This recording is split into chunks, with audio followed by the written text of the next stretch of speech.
नमस्कार दोस्तों, बहुत बहुत स्वागत है आपका एनडीसी क्लासेस में। और आज हंसी की बात ये हो चुकी है कि मैंने 76 क्वेश्चन तक जो है वो क्लास करवा दी थी और उसके बाद पता चला कि क्लास में आवाज ही नहीं है। आज मैं अगर क्लास देता तो आप बड़े शांत होते, बढ़िया क्वेश्चन करते कि आज गुरजीर बकबक भी कौन सुननी पड़ी और अपन क्वेश्चन भी हल कर लिया। लेकिन अब वो क्लास में डिलीट करके वापस स्टार्ट करनी पड़ रही है। तो एक बार जोरदार क्लैपिंग हो जाए और बढ़िया से शेयर हो जाए, व्हाट्सअप स्टेटस लगा दिया जाए, चारों तरफ हो हल्ला मचा दिया जाए कि आज गुरुजी की 1 घंटे की मेहनत बेकार चली गई। तो बहुत बहुत स्वागत है, अभिनंदन है। जल्दी से शेयर कर दीजिए क्योंकि आज अब मुझे लेट भी हो रही है और क्लास आपकी नियमित रखनी है। देख लीजिए, मैं हमेशा कहता हूं जब आप अच्छे कार्य की ओर जाते हैं ना तो हमेशा बाधाएं जरूर आती है, लेकिन उन बाधाओं को जो जीत कर निकल गया वही समाज में और वो कहते हैं ना कि संसार में इतिहास रच गया। तो लीजिए, ये आज बोधा की प्रेमिका आज फोड़ा गल है। ठीक है, पहला ही क्वेश्चन आज गलत दे दिया मुझे लग रहा है। तो पहला क्वेश्चन आपके लिए बहुत शानदार क्वेश्चन है। फटाफट एक बार शेयर कर दीजिए, लाइक कर दीजिए। और मैं पहले आपको जो बातें कहनी है पहले ही बोल देता हूं कि कई स्टूडेंट्स के दिमाग में आती है कि सर क्वेश्चंस के आप क्लियर कीजिए, आंसर वगैरह सब आंसर क्लियर है, कोई टेंशन नहीं है। एक दो क्वेश्चन होते हैं वो किताबों में कुछ और दिए होते हैं, इस कारण से गलती होती है। आप सार सार गई रहे होता दी उड़ाए। 150 में से हम अगर एक दो क्वेश्चन में चेक करना पड़े तो आप चेक कर लीजिए, कोई बाई चांस गलती हो जाए। अब जैसे 1 घंटा मैंने क्लास ले ली, रिजल्ट 0 आया, अब वापस मैं 2 घंटे और क्लास लूंगा तो थोड़ी बहुत तो माथापड़ी होगी। 76 क्वेश्चन करने के बाद अगर इस तरह लगे तो सोचो, फिर भी चेहरे पे मुस्कान है क्योंकि आप लोग बड़े शानदार तरीके से देख रहे हो। और खैर मुझे हंसी अपने पे ही आ रही है, सबसे बड़ी बात है। हाँ, नहीं ये तो मौजूद ही नहीं था। चलिए, तो बोधा की प्रेमिका का क्या नाम था फटाफट बता दीजिए। महामाया, सुजान, सुभान और अनारा। तो अनारकली नहीं है यहाँ पर। आप जानते हैं इसका राइट आंसर क्या होगा? इसका राइट आंसर होगा सुभान। ठीक है, थोड़ा सा मैं आज गति रखूंगा। शुक्ल ने रीति काल का अंतिम लक्षण कवि किसे कहा है? तो आपको ऐसे क्वेश्चन पे विशेष ध्यान देना होगा। शुक्ल ने रीति काल का अंतिम लक्षण कवि किसे माना है? बहुत ही बढ़िया क्वेश्चन है और मैं इस टाइप के क्वेश्चन जानबूझ कर लाता हूं ताकि आपको एक टॉपिक के हर तरह के क्वेश्चन मिल जाएं। और ईश्वर करे कि जो ईमानदारी से इन क्लासेस को देख रहा है उसे 150 के 150 क्वेश्चन वही मिल जाएं जो हमने पिछले 7-8 दिनों में और आगे 7-8 दिनों में हम करेंगे। तो जानते हैं रीतिकाल का अंतिम लक्षण कवि कौन है? तो अंतिम लक्षण कवि है पद्माकर। बहुत ही बढ़िया क्वेश्चन है, आगे चलते हैं, फटाफट आंसर दे दीजिए। बद्ध रीति कवि, मुक्त रीति कवि नाम से रीतिकाल के कवियों का विभाजन किस साहित्यकार ने किया? गारंटी से बोल रहा हूं इसका उत्तर आप गलत दोगे। आप में से कुछ बोलेंगे कि यह प्रश्न गलत है, जबकि ऐसा कुछ नहीं है, ये प्रश्न बहुत सही है, एकदम बढ़िया प्रश्न है। और इसका राइट आंसर जो होगा, देखते हैं कितने जने हैं जो राइट आंसर दे रहे हैं। इसका राइट आंसर होगा बच्चन सिंह। क्यों होगा बच्चन सिंह? क्योंकि देखिए, जब बद्ध और मुक्त आगे आ जाए, मतलब ये रीति मुक्त, रीति बद्ध, रीति सिद्ध नहीं है, बल्कि ये बद्ध रीति बद्ध मुक्त है। ये डिवाइडेशन किया था बच्चन सिंह ने। समझ गए आप बात? तो ये है सी ऑप्शन राइट होगा। रीतिकाल की प्रवृत्ति नहीं है, भोग विलास को महत्व देना ये तो थी, नैतिक मूल्यों और आदर्शों का पतन ये थी क्या? भक्ति का पूर्ण पराभव, नारी के आदर्श रूप की प्रधानता। बताओ, देखें इन 4 में से 2 में कंफ्यूजन होगा और 2 में कौन से में कंफ्यूजन होगा मैं बताता हूं। ये तो आप जानते हैं, ये तो थी नैतिक मूल्य आदर्शों का पतन, ये भी हो चुका था। भक्ति और इसमें कंफ्यूज होगा, लेकिन आप जानते हैं कि नारी के आदर्श रूप की प्रधानता वहां नहीं थी। तो इसका मतलब इसका राइट आंसर कौन सा होगा? डी होगा। चलिए आगे चलते हैं, नेक्स्ट क्वेश्चन।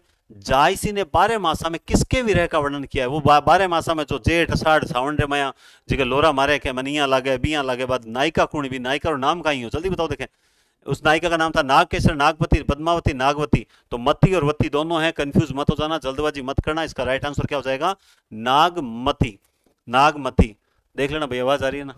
मैं 5-5 क्वेश्चन में पूछता रहूंगा। ठीक है। शुक्ल के अनुसार कल्पना की समार, रामचंद्र शुक्ल कहते हैं कि कल्पना की समाहार शक्ति जितनी इनमें है उतनी और किसी में नहीं है, वो व्यक्ति कौन है? ये पंक्तियां किसके बारे में कही? और मैं हमेशा बोलता हूं कि जो विद्वानों की जो डेफिनेशंस है ना, परिभाषाएं, उनको याद करो, उनमें से प्रश्न निकलेंगे।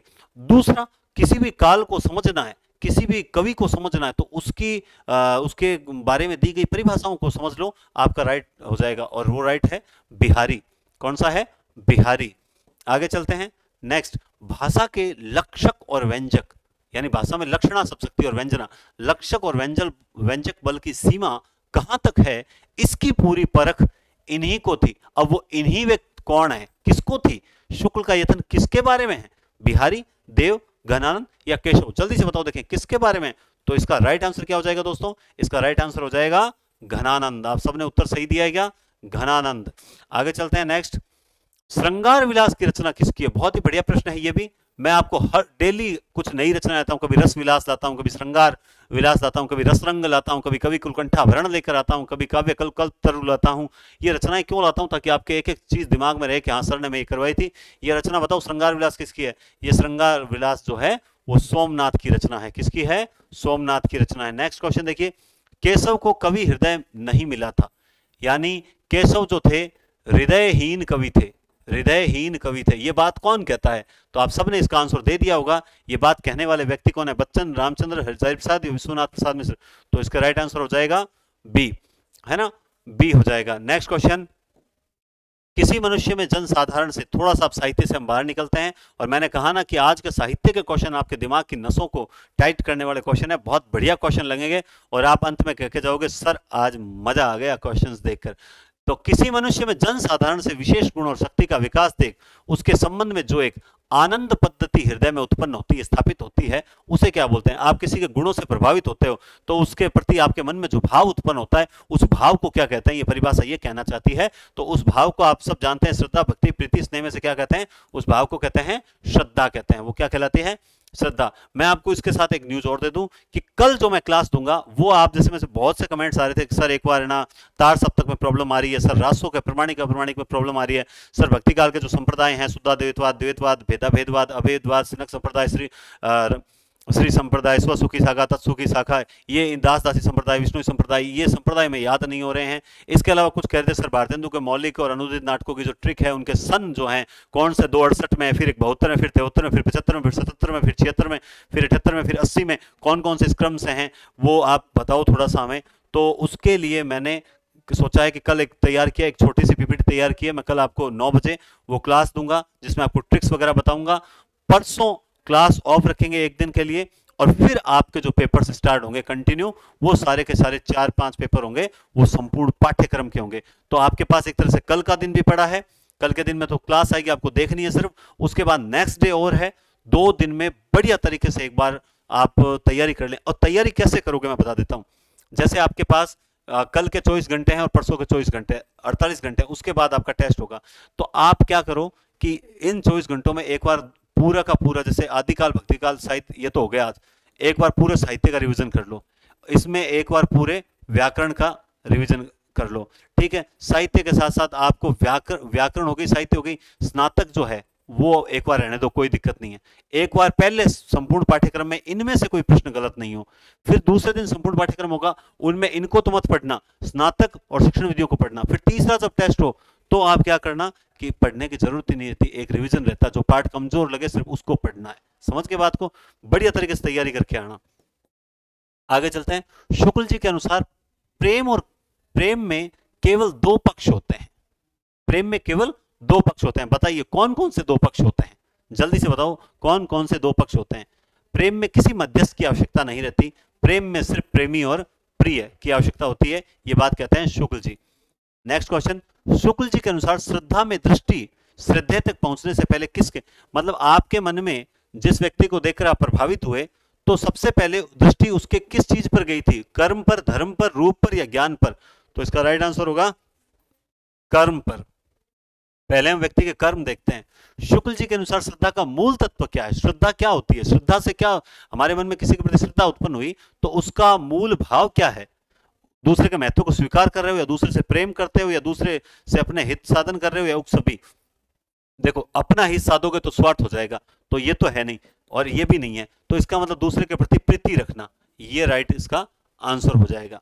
आगे देखिए, श्रद्धा और प्रेम के योग का नाम क्या है? श्रद्धा और प्रेम दोनों जब मिल जाते हैं तब हमारे हृदय के अंदर क्या उत्पन्न होती है दोस्तों? मित्रता, प्रीत, मोह या भक्ति? तो इसका आंसर सबने दे दिया होगा, भक्ति। पूर्वी हिंदी में शामिल नहीं है, निम्न में से कौन सा पूर्वी हिंदी में शामिल नहीं है? इसकी एक ट्रिक है, आप सबको आती होगी, वो ट्रिक कौन सी है? कौन सी है? पूर्व के 36 भाग टाइम पर है, तो पूर्व के 36 भाग टाइम पर है, यानी भोजपुरी इसमें शामिल नहीं है।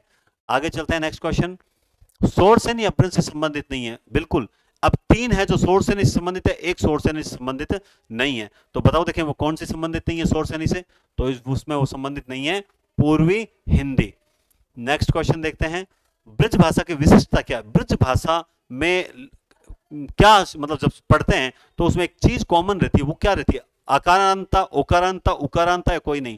तो आप जानते हैं ब्रज भाषा ओकार बहुला कहलाती है। ब्रज भाषा ओकार बहुला कहलाती है। ब्रज भाषा का एक नाम होता है अंतर्वेदी। क्या नाम होता है? अंतर्वेदी। अंतर्वेदी इसे क्यों कहा जाता है? क्योंकि गंगा यमुना के क्षेत्र के बीच बोली जाती है, इसलिए इसे अंतर्वेदी भी कहा जाता है। किन मातुल बदिलयो जगत जस, कौन मधुपुरी छायो? ये सूरदास के प्रश्न आ चुके हैं अब, और गोपियां और उद्धव के बीच में जो वार्तालाप हो रहा है, उस वार्तालाप के तहत ये पूछा जा रहा है कि इसमें मातुल शब्द का अर्थ क्या है। इसमें खैर आगे लिखना भूल गया टाइपराइटर, टाइप करने वाला व्यक्ति जो है। मातुल का क्या अर्थ है? मातुल नाम, न्याय, रथ या मामा? जल्दी से आंसर दे दीजिए इसका। इसका राइट आंसर क्या हो जाएगा? नाम, न्याय, रथ या मामा। सबने दे दिया होगा। मातुल का मतलब होता है मामा। नेक्स्ट क्वेश्चन देखिए, ब्रज से जब लौटे थे उद्धव, पहले तो गए थे कि मैं बस अभी गोपियों को निर्गुण ज्ञान सिखा कर आ जाऊंगा, ये कर दूंगा, वो कर दूंगा। जब वापस लौटे तो वो किस वेश में कृष्ण के समक्ष उपस्थित हुए थे? वो वेश किसका करके आए थे? वो खुद सगुण के प्रेम में ऐसा रंगे कि गोप के वेश में श्री कृष्ण के पास पहुंचे थे। आदिकाल का मेघदूत किस रचना को कहा जाता है? आदिकाल का मेघ, बहुत ही बढ़िया क्वेश्चन है। फिर से एक बार दिमाग की नसें खींची जाएगी और इसका उत्तर आप दे दीजिए, और आप देख लीजिए कमेंट बॉक्स में कितनों के सही आंसर आ रहे हैं। आदिकाल का मेघदूत, संदेश रासक, राहुल वेल, ढोला मारुआ, दुहा, उक्ति व्यक्ति प्रकरण। तो बहुत ही बढ़िया क्वेश्चन है, क्योंकि इसका राइट आंसर है संदेश रासक। संदेश रासक किसकी है? अद्दहमाण की रचना है। किसकी है? अद्दहमाण। अद्दहमाण को जो अब्दुल रहमान बोला जाता है, और अब्दुल रहमान को हजारी प्रसाद द्विवेदी ने हिंदी साहित्य का पहला कवि माना है। आगे चलते हैं, पुष्टि शब्द का क्या तात्पर्य है? जैसे पुष्टि संप्रदाय चलाया था, तो पुष्टि शब्द में उसका अर्थ क्या है? पुष्टि का अर्थ क्या माना जाता है? आशीर्वाद, भगवत चर्चा, भगवान की कृपा और भगवान से साक्षात्कार। तो इसका राइट आंसर क्या होगा? पुष्टि का अर्थ इन ऑप्शंस के आधार पर क्या होगा? वैसे कोई शुद्धि भी इसका अर्थ लेते हैं, लेकिन इनके आधार पर होगा भगवान की कृपा। क्या होगा? भगवान की कृपा। भ्रमर काव्य का उद्देश्य क्या था? जो भी भ्रमर काव्य सूरदास ने लिखा है, भ्रमरदूत लिखा, जो भी XYZ जो भी है, तो उसका उद्देश्य क्या? क्यों लिखने की जरूरत पड़ी? कृष्ण के बाल रूप का चित्रण, सगुण की महिमा, निर्गुण का खंडन, गोपी विरह का वर्णन, कृष्ण की आराधना। प्रश्न आप देखते ही आप सब पढ़ रहे हो पिछले 3-3, 4-4 महीने से, आप सबको पता है इसका राइट आंसर कौन सा होगा। लेकिन मैं आपसे एक बात कहना चाहता हूं, वो ध्यान से सुनिएंगे, सुनेंगे आप लोग। एक बात याद रखना, ऐसे सरल प्रश्न आ जाए, सीधा आंसर पे क्लिक मत कर देना। जब तक कितना भी सरल प्रश्न लगे, एक बार चारों ऑप्शन चेक कर लेना। सिलेक्शन का पहला नियम यह होता है कि माइनस मार्किंग से बचो। माइनस मार्किंग अगर आपके होने लगी तो मारे जाओगे, आपकी तैयारी कितनी भी क्यों ना हो। ठीक है ना? आपको आप अटेंड चाहिए 150 कर दो। लोग कहते हैं पूरे अटेंड नहीं करने चाहिए, फालतू बातें सारी की सारी। आपको अगर क्वेश्चन आते हैं तो आप अटेंड कीजिए, खुला अटेंड कीजिए। तैयारी है तो अटेंड कीजिए, तैयारी नहीं है तो भी अटेंड कीजिए, और जिसकी थोड़ी थोड़ी तैयारी है वो सोच समझ के अटेंड कीजिए।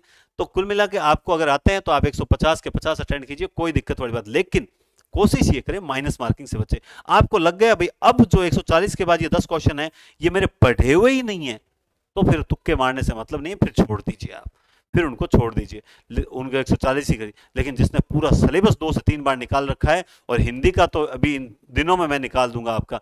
अब मुझे पता थोड़ी है, मैं कोई बोपा थोड़ी हूं जो आंखा देकर बता दूंगा थे पढ़ो कौन पढ़ो थे पढ़ रहा रिया होने। अगर तो मैं गारंटी सूखू था नहीं फायदो मिल सी, क्योंकि खुद सोचो 1 घंटे की क्लास अभी बेकार चली गई, 2 घंटे फिर मेहनत करके आपके लिए क्लास तैयार कर रहा हूं, तो इसमें मेहनत बेकार नहीं जानी चाहिए, जाया नहीं जानी चाहिए।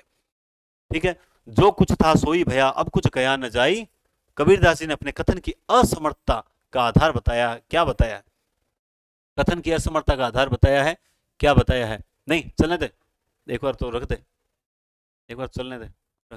ठीक है, अपने कथन की असमर्थता का आधार बताया है। ठीक है, तो किसी नवीन वस्तु का पैदा न होना, इसका राइट आंसर क्या हो जाएगा? किसी नवीन वस्तु का पैदा न होना। ठीक है, आगे चलो। लोही सींचो तेज ज्यों, और कब मुख देखो पीऊ। लोही सींचो, लोही सींचो तेज ज्यों, जिस प्रकार से जो तेल होता है वो बत्ती को सींचता है, इसी प्रकार से लोही से। यहां कबीर ने दीपक किसे बताया है? कबीर ने दीपक किसे बताया है? तो दीपक मिट्टी के पात्र, धातु के पात्र, ज्ञान को, अपने अपने शरीर को, अपने शरीर में जो लोही है या रक्त है वो तेल की तरह उसे सींच रहा है। क्वेश्चन नंबर 25, हरिजू सवान की हितु, कबीर ने मनुष्य का सर्वाधिक हितैषी किसे बनाया है? तो आप बताएं। देखें, पुल, ठीक है। हरिजू सवान की हेतु कबीर ने मनुष्य को सर्वाधिक हितैषी किसे माना है? गुरु, ईश्वर, आत्मा या माया? सबसे हितैषी कौन है संसार में? सबसे हितैषी हमारा गुरु ही होता है। संसार में गुरु और पिता ही सबसे हितैषी होते हैं, जो चाहते हैं हमारे स्टूडेंट, हमारे बच्चे हमसे आगे निकलें। और इसके अलावा किसी पर भरोसा कर रहे हो, माँ तो अतुलनीय होती है, इसके अलावा किसी पर भरोसा कर रहे हो तो गलत कर रहे हो। यही संसार में सबसे निकट होते हैं। जिन मानिक थे देवता करत न लागी बार, जिसने मनुष्य से देवता करते हुए एक क्षण नहीं लगाया, वो व्यक्ति कौन हो सकता है? वो संसार में एक ही व्यक्ति हो सकता है, वो हो सकता है हमारा गुरु। गुरुर ब्रह्मा गुरुर विष्णु। आगे चलते हैं, नेक्स्ट क्वेश्चन। गुरु गोविंद तो एक है, दूजा यहू आकार। गुरु और गोविंद तो एक ही है, दूजा यहू आकार। और आपा मेट जीवन मरे तो पावे करता है। आपा मेटना पड़ता है, जीवत मरे तो पावे करता है। कबीर ने इस पद में आपा शब्द का क्या, किसके लिए प्रयोग किया है? तो फटाफट इसका आंसर दे दीजिए। आपा शब्द किसके लिए आया है? परम ब्रह्म, आत्मा, संसार या अहंकार? जल्दी से बता दीजिए। तो ये आया है दोस्तों आपा यानी अहंकार। आपा किसके लिए आया है? अहंकार। रास्ते में खाने के लिए जो व्याकरण आ चुकी है, रास्ते में खाने के लिए जाने वाली भोज्य सामग्री को क्या कहते हैं? बहुत सरल प्रश्न है, बताओ देखें, है ना? बताओ देखें फटाफट आंसर। भाई रास्ते में जो खाने के लिए जो सामग्री ली जाती है, जो उसे क्या बोलते हैं? उसे बोलते हैं पथाहार, नाश्ता, अल्पाहार या पाथे? जल्दी से आंसर दे दीजिए। इसका राइट आंसर होगा पाथे। क्या होगा इसका? पाथे। और मन चंगा तो कटौती में गंगा। इंसान का शरीर साफ सुथरा रहे न रहे, मन साफ सुथरा रहना चाहिए। किसी के प्रति कोई भी गलत भावना नहीं होनी चाहिए, कोई भी किसी को गलत कमेंट नहीं करना चाहिए। पढ़ना है तो पढ़ो, नहीं करना है तो मत पढ़ो, है ना?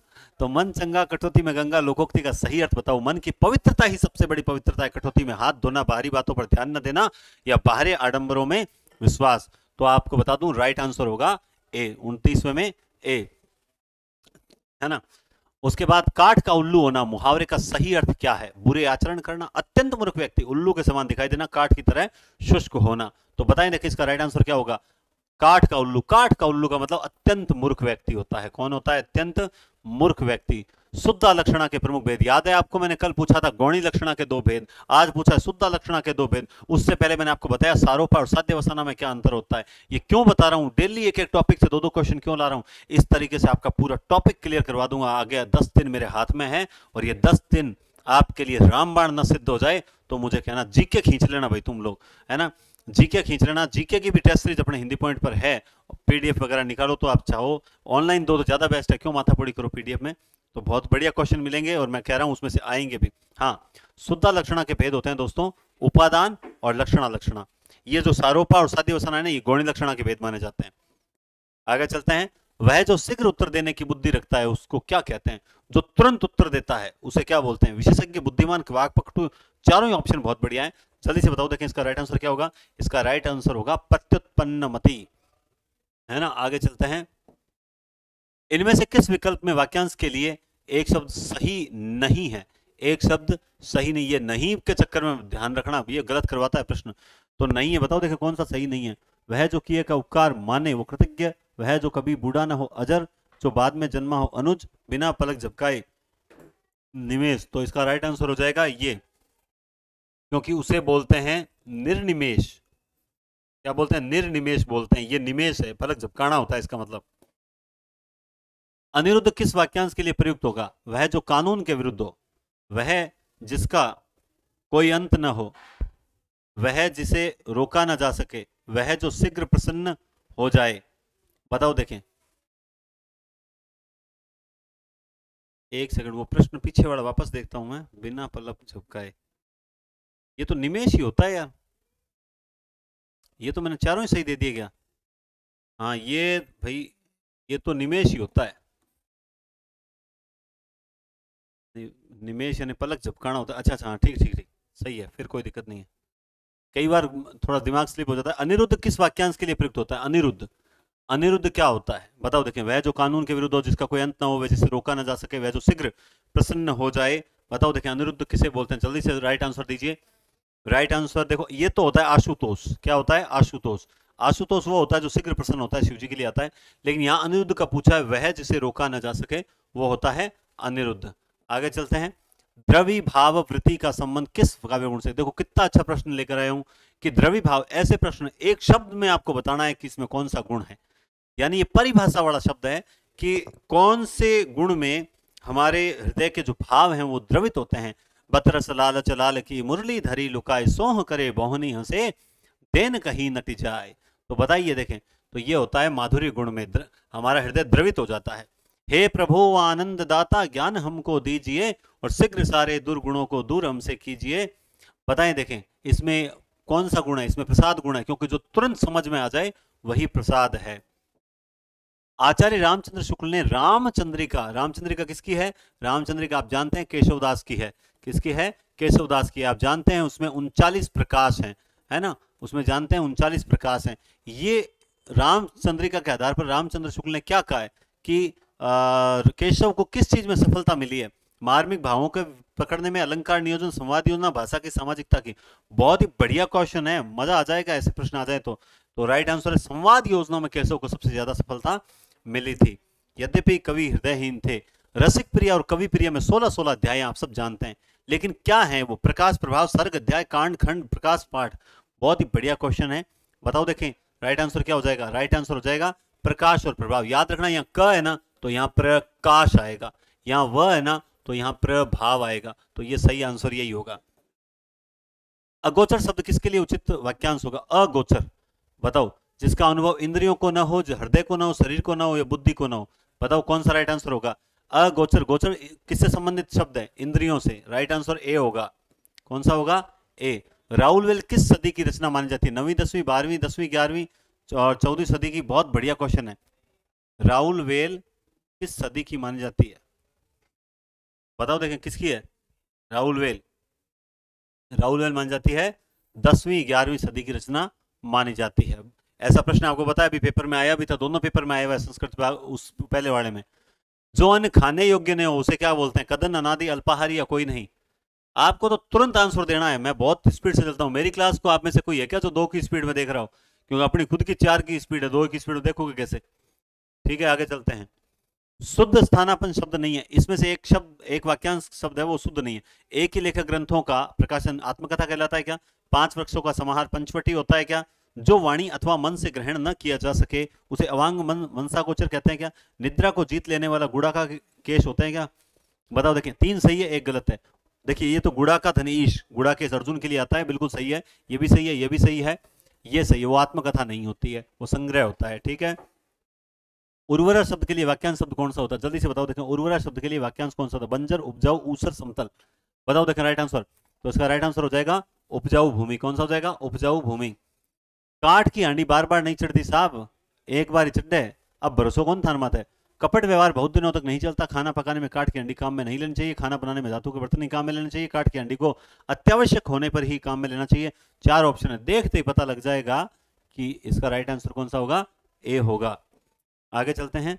चमड़ी जाए पर दमड़ी न जाए, लोकोक्ति का अर्थ बताइए। चमड़ी जाए पर दमड़ी नहीं जानी चाहिए। ऐसे लोग समाज में जरूर होते हैं, अत्यंत कंजूस टाइप के व्यक्ति होते हैं, उनके लिए आता है चमड़ी जाए पर दमड़ी न जाए।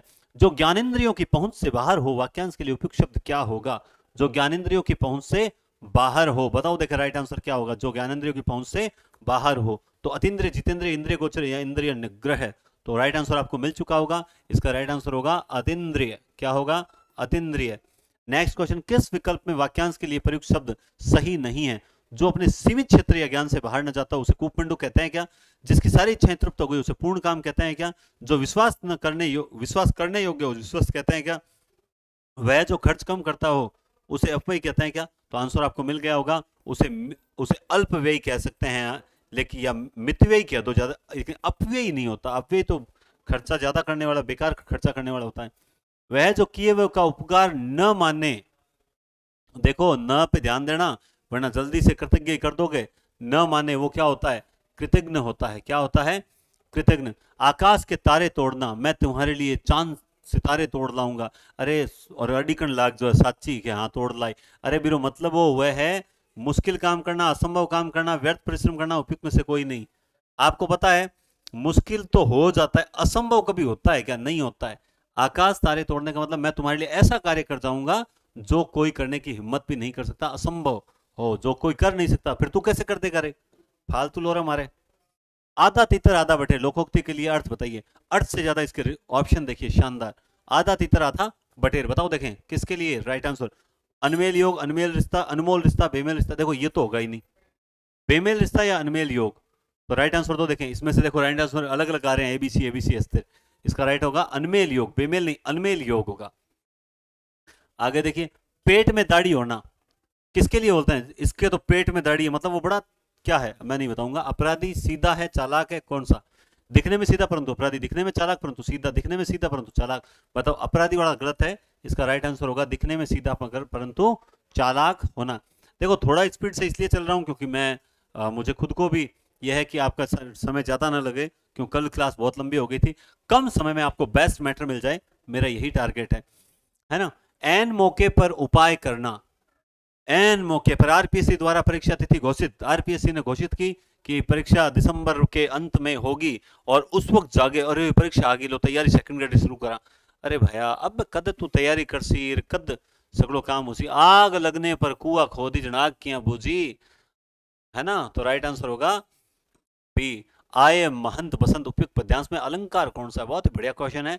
उपयुक्त पद्यांश में अलंकार, अलंकार बताएं। हाँ देखो एक चीज बताऊं आपको, बहुत से स्टूडेंट बोले सर आपके टेलीग्राम चैनल नहीं ज्वाइन हो रहा है। एनडीसी क्लासेज, एनडीसी क्लासेज नाम से आप टेलीग्राम पे सर्च कर लो, थोड़ा सा कष्ट कर लो आप, अगर यहाँ से लिंक ओपन नहीं हो रहा है तो टेलीग्राम पर जाकर एनडीसी क्लासेज नाम से सर्च कर लो, आपको टेलीग्राम चैनल मिल जाएगा, उसे ज्वाइन कीजिए। क्योंकि कल मैं आपको बहुत ही ट्रिक्स वाली एक बहुत ही बेस्ट क्लास दूंगा। उसके बाद एक दिन का अपन गैप रखेंगे और फिर अपने 4 पेपर कंटिन्यू होंगे जो संपूर्ण पाठ्यक्रम पर आधारित होंगे। तो मैं सिलेबस उसी में डालूंगा। और आपको बता दूं कल की क्लास के जो विनर थे वो संयोग था कि दोनों ही जो मैडम थे उनका नाम मनीषा है, एक पाली सुमेरपुर से हैं और एक बीकानेर से हैं। तो बढ़िया बात है। और श्रवण पटेल वगैरह इन 3-4 स्टूडेंट्स को कल मैं थोड़ा फ्री रहूंगा तो मैं कोशिश करूंगा उनको ऑनलाइन जो है टेस्ट सीरीज वगैरह निःशुल्क ज्वाइन करवा दूं, क्योंकि मुझे टाइम नहीं मिला इसलिए मैं उनसे बात नहीं कर पाया, मनोज कुमार मैडम से बात नहीं कर पाया। तो आप निश्चित रूप से कल मैं आप सबको कॉल करूंगा, आप यकीन माने। और आप बहुत बढ़िया प्रयास कर रहे हैं, इतनी कीज मेरे पास एक साथ आती है तो बहुत अच्छा लगता है, लगभग 100-150 की मायने रखती है ना। और जो ये सोचते हैं ना कि बड़ंदे कुण कृषि, अरे ये आप अपने लिए कर रहे हो, इससे आपका कंसंट्रेशन रहता है। मुझे की चाहिए क्या आपकी, मुझे आपकी की नहीं चाहिए भैया, आपकी की आप खुद, आपको खुद को मुबारक हो। ए में 2, बी में होगा, आप उस प्रश्न को ध्यान से देखते हो, आपका कंसंट्रेशन नहीं टूटता है, आप फटाफट उस ध्यान रखते हो। वरना कहीं कुछ गिरा, कहीं टीवी में कोई गाना आ गया, ध्यान डाइवर्ट होता है। इस चीज के लिए हम ये थोड़ा सा प्रतियोगिता रखते हैं, और हमें कोई पैसे वाला लालच नहीं है, ध्यान रखना इस बात का। आय महंत बसंत, इसमें अलंकार देखिए महंत बसंत रूपी महंत, तो ये रूपक अलंकार हो गया। कौन सा हो गया, रूपक अलंकार। आदि काल को बीज वपन काल किसने कहा है, जल्दी से बताओ देखें।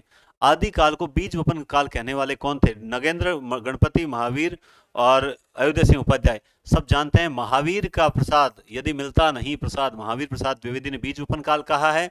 जबकि सिद्ध सामंत जो कहा है राहुल सक्रात्यन ने कहा है।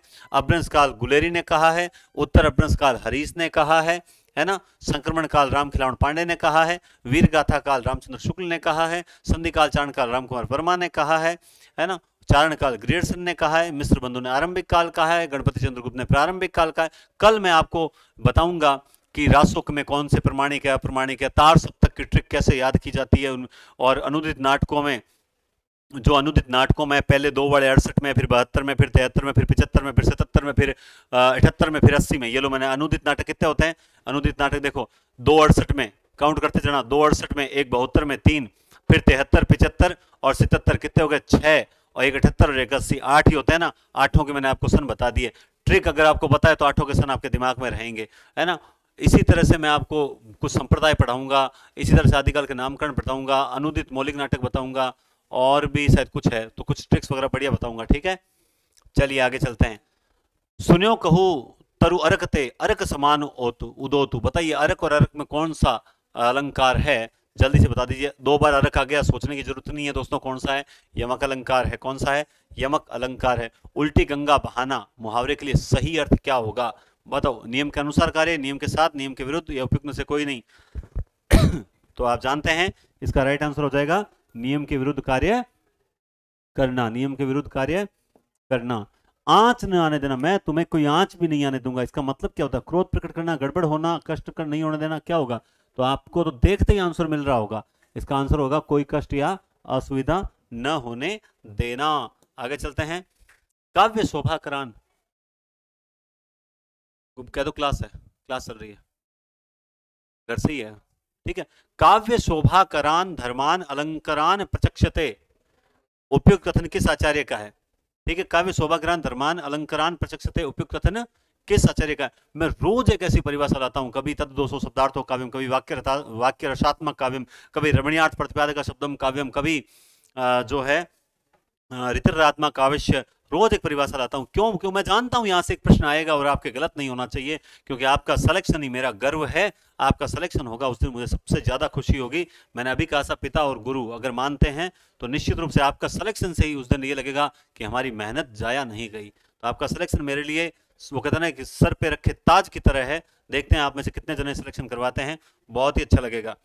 आगे चलते हैं, निम्नलिखित वाक्यों में सही वाक्य चुनिए। श्री कृष्ण के अनेकों नाम है, आपका पत्र सा धन्यवाद मिला, श्री कृष्ण के अनेक नाम है, बंदूक एक बहुत उपयोगी शस्त्र है। बताइए देखिए इसमें सही कौन सा है? तो यहाँ पे देखिए शुद्धि अनेक, यहाँ सा धन्यवाद, यहाँ शस्त्र, तो राइट आंसर हो जाएगा सी। कौन सा हो जाएगा? सी हो जाएगा। आगे चलते हैं, कौन सा वाक्य सही है? बैल और बकरी घास चरती है, बैल और बकरी घास चरता है, बैल और बकरी घास चरता है, बैल और बकरी घास चरता है। तो ये सिंपल से वाक्य हैं, बताइए देखिए राइट आंसर क्या होगा? ये तो सेम ही हो गए दोनों। खैर अपने को तो क्या करना है, अपने को शुद्ध से मिलना है। ये रहा शुद्ध, कौन सा हो गया? शुद्ध हो गया। नेक्स्ट, निम्न में से कौन सा वाक्य शुद्ध है? मैं आपकी सौजन्यता पर मुग्ध हूं, मैं आपके सौजन्य पर मुग्ध हूं, मैं आपके सुजन्य पर मुग्ध हूं, मैं इनमें से तीनों शुद्ध हैं। बताओ देखिए राइट आंसर कौन सा होगा इसका? तो राइट आंसर होगा, देखो दोस्तों ये प्रश्न इसलिए दिया है ताकि आपको इन तीनों में से शुद्ध शब्द का पता चल जाए, और आपको पता है इसमें से शुद्ध शब्द कौन सा है?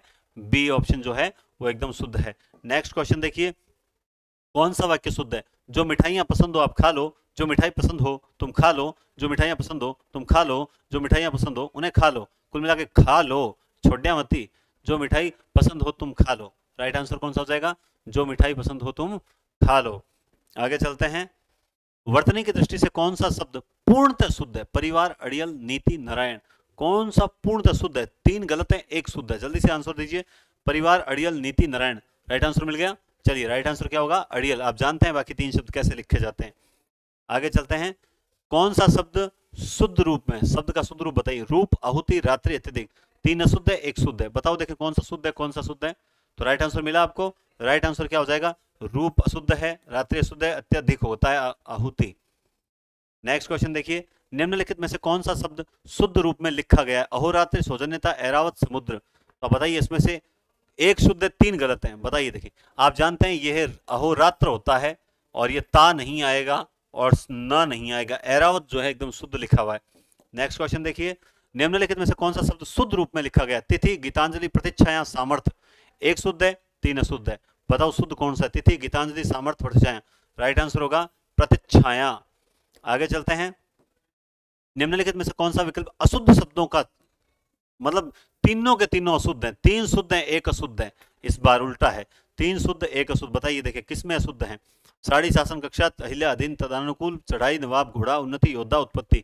तो आपको मिल गया होगा, अहिल्या होता है, अधीन होता है, तदनुकूल होता है। अहिल्या, अधीन, तदनुकूल होता है। राइट आंसर मिल गया।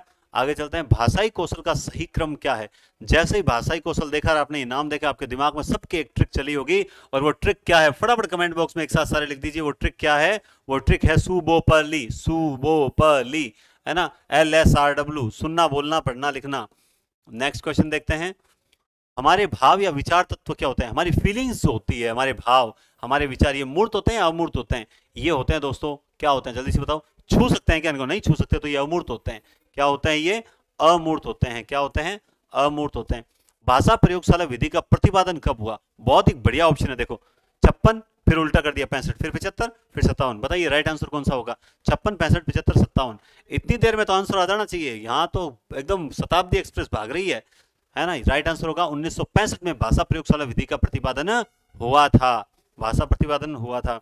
नेक्स्ट क्वेश्चन, प्रदर्शन विधि सर्वाधिक उपयोगी है? प्रदर्शन विधि सर्वाधिक उपयोगी है? साहित्य शिक्षण, विज्ञान शिक्षण, गणित। आप जब सामने दिखाकर कोई चीज करते हो तो वो सबसे उपयुक्त किसमें है? साहित्य, विज्ञान, गणित या व्याकरण। तो इसका राइट आंसर आपको मिल गया होगा, विज्ञान शिक्षण में है। किसमें है? विज्ञान शिक्षण में है। आगे चलते हैं, भाषा शिक्षण के प्रारंभ में किस पर सबसे ज्यादा बल दिया जाता है? स्टार्टिंग में किस पर बल दिया जाता है? सुनना, बोलना, दोनों या कोई नहीं? जल्दी से आंसर दीजिए, देखते हैं कंसंट्रेशन टूटने ही नहीं दूंगा, मैं आपको इधर उधर जाने नहीं दूंगा, क्योंकि आपको पता है इधर उधर गए ना सर 5 क्वेश्चन हटा देला, है ना, और प्रश्न चूक जाएगा हमसे। तो इसका राइट आंसर क्या हो जाएगा, दोनों पर, सुनने और बोलने पर ज्यादा बल दिया जाता है। आगे देखिए, भाषा शिक्षण के उच्चारण में उच्चारण शुद्धता के लिए किसका प्रयोग किया जाता है? उच्चारण अगर शुद्ध नहीं आ रहा है तो उसको उच्चारण सुधारने में, शुद्ध करने में किसका सहयोग लिया जाता है? तो राइट आंसर क्या हो जाएगा दोस्तों, OHD, लिंग्वाफोन, प्रोजेक्टर या रेडियो। बाकी का काम ही नहीं है, लिंग्विस्टिक, है ना, लिंग्वाफोन राइट आंसर।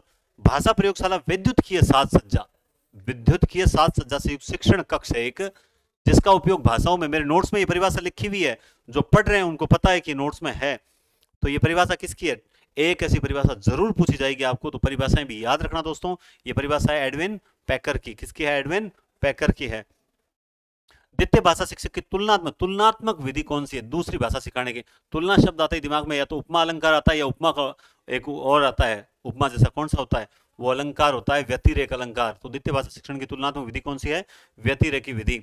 और दोस्तों यही वो प्रश्न है, मैं यहां तक आ गया था तब मुझे पता चला था कि मेरी आवाज ही नहीं आ रही वीडियो में, केवल मैं बोल रहा हूं गूंगे की तरह। तो ये वही प्रश्न आ चुका है, हर्बर्टीय विधि में प्रारंभ में कौन से 4 भाग थे? स्पष्टता, प्रस्तावना, प्रस्तुतिकरण, सामान्यकरण। तो ये हर्बर्टीय विधि में प्रारंभ में कौन से 4 भाग थे, वो आप मुझे जल्दी से बताएंगे? बताओ देखें कौन से हैं? स्पष्टता, प्रस्तावना, प्रस्तुतिकरण, सामान्यकरण, संबंधता, व्यवस्था, विधि, तुलना, सहयोग। स्पष्टता, संबंधता, व्यवस्था, विधि, बताइए इनमें से कौन से हैं? बहुत ही बढ़िया प्रश्न, इसमें मैं टाइम दे रहा हूं क्योंकि ये मेरा बहुत प्रिय प्रश्न है। चलिए आगे, स्पष्टता, समन्वयता, व्यवस्था और विधि। राइट आंसर होगा सी। सबसे पहले भाषा प्रयोगशाला का प्रवर्तन कहां हुआ था? भाषा प्रयोगशाला का प्रवर्तन कहां हुआ था? हाँ एक सेकंड, आवाज आ रही है क्लियर एकदम? ओके ठीक है। सबसे पहले भाषा प्रयोगशाला का प्रवर्तन कहां हुआ था? जल्दी से बताओ देखें, भारत, अमेरिका, इंग्लैंड या फिर फ्रांस? भारत, अमेरिका, इंग्लैंड या फिर फ्रांस? जल्दी से बताओ देखें। तो इसका राइट आंसर क्या हो जाएगा? अमेरिका। आप सबने उत्तर दे दिया होगा अब तक। नेक्स्ट क्वेश्चन है, हर्बर्टीय विधि का एक दोष नहीं है, बाकी 3 दोष है, एक दोष नहीं है, इनमें से वो कौन सा है? ये शिक्षक को अधिक स्वतंत्रता नहीं देती। तो वो तो देती है, तो इसका मतलब ये तो दोष है, एक दोष नहीं है, मतलब 3 है। हाँ ठीक है। रसानुभूति वाले पाठों के शिक्षण हेतु अधिक उपयुक्त नहीं है। अब बताओ, एक तो यहां नहीं वाला प्रश्न पूछ लिया, फिर ऑप्शन में नहीं नहीं और दे रहा है। ऐसे प्रश्नों को बड़े ध्यान से करना चाहिए। यह शिक्षक के मनोवैज्ञानिक सिद्धांतों पर आधारित है, इसमें अधिगम की अपेक्षा शिक्षण पर अधिक बल दिया जाता है। बड़ा गजब प्रश्न है भाई। राइट आंसर दो देखें इसका, कमेंट्स धीरे कैसे हो गए, है ना, जल्दी से बताओ देखें। तो ये इसका राइट आंसर होगा, ये मनोवैज्ञानिक सिद्धांतों पर निर्भर नहीं है, आधारित नहीं है। इसका राइट आंसर होगा सी। मातृभाषा और सीखी जाने वाली द्वितीय भाषा दोनों का वैज्ञानिक विश्लेषण प्रस्तुत करने हेतु प्रभावी विधि कौन सी है? तो एक तो मातृभाषा और एक सीखी जाने वाली द्वितीय भाषा, इन दोनों के लिए वैज्ञानिक विश्लेषण के लिए सबसे बेस्ट विधि कौन सी है? आज आपके टॉपिक में कौन सी विधि थी बताओ? बस उनमें से एक है, और आप जानते हैं वो विधि कौन सी थी? वो व्यतिरेक, क्योंकि 2 भाषाओं की तुलना हो रही है, यहां पर तुलना हो रही है, व्यतिरेक विधि है। कौन सी है? व्यतिरेक विधि। भाषा प्रयोगशाला का उपयोग निम्नलिखित में से किस शिक्षण के लिए किया जाता है? भाषा प्रयोगशाला का उपयोग निम्नलिखित में से किस शिक्षण के लिए? बोलने का कौशल, सुनने का, ए व बी दोनों।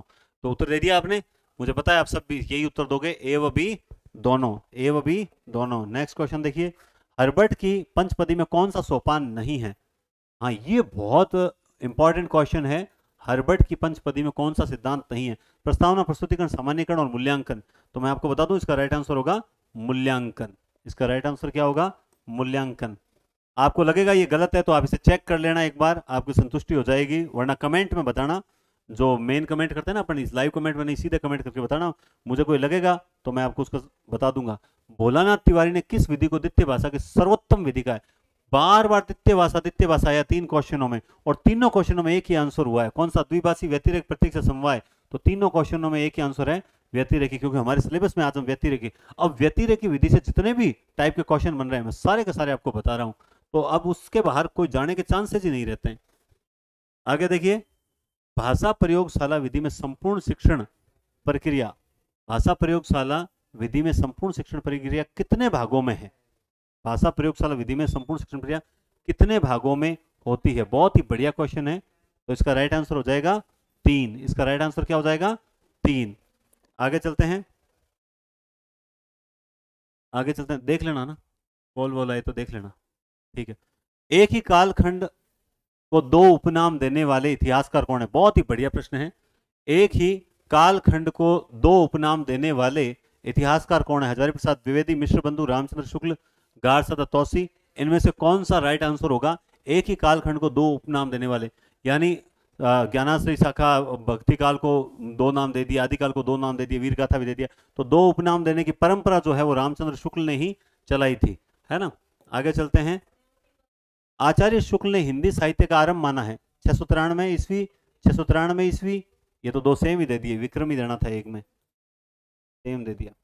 693 ईस्वी, 693 विक्रमी, 1050 विक्रमी, 1050 ईस्वी। बहुत ही बढ़िया आंसर है। बताइए हिंदी साहित्य का आरंभ कब से माना है? आप याद रखें, काल विभाजन का एक प्रश्न तैयार रखें। राइट आंसर होगा 1050, 1050। आगे देखिए, हिंदी काव्य धारा ग्रंथ किसका है? बहुत ही बढ़िया क्वेश्चन है। आप सब याद रखते हो हिंदी साहित्य का वैज्ञानिक इतिहास किसका है? सब बता देते हो, गणपति चंद्र गुप्त। हिंदी साहित्य का इतिहास दर्शन किसकी है? नलिन विलोचन शर्मा। हिंदी साहित्य किसका है? धीरेन्द्र वर्मा। हिंदी साहित्य का आधा इतिहास किसका है? सुमन राजे। हिंदी साहित्य का दूसरा इतिहास किसका है? बच्चन सिंह का है ना। और इस तरह से जैसे हिंदी काव्य धारा, अच्छा ये आ गया हिंदी काव्य, ये ऐसा नाम है जो थोड़ा सा लगता है कि ये किसका होगा निम्न में से। नगेंद्र का हिंदी साहित्य का वृहद इतिहास है, लेकिन याद रखें ये हिंदी काव्य धारा ग्रंथ जो है वो राहुल साक्रात्यायन का है। आलोचनात्मक इतिहास किसका है हिंदी साहित्य का? बताओ देखिए, राम कुमार वर्मा का। आगे चलते हैं। हिंदी साहित्य का इतिहास उसके रचनाकार का असंगत, बताइए तीन में से तीन शुद्ध हैं, एक अशुद्ध है। हिंदी साहित्य का सुबोध इतिहास गुलाब राय, हिंदी साहित्य का आधुनिक इतिहास अज्ञेय, प्राकृत साहित्य का इतिहास हरदेव बाहरी, और sketch of Hindi literature Frank Ernest. बताइए इनमें से कौन सा असंगत है? गुलाब राय, सुबोध, गुलाब सुबोध होता है, ठीक है। आधुनिक इतिहास अज्ञेय है क्या? प्राकृत हरदेव बाहरी।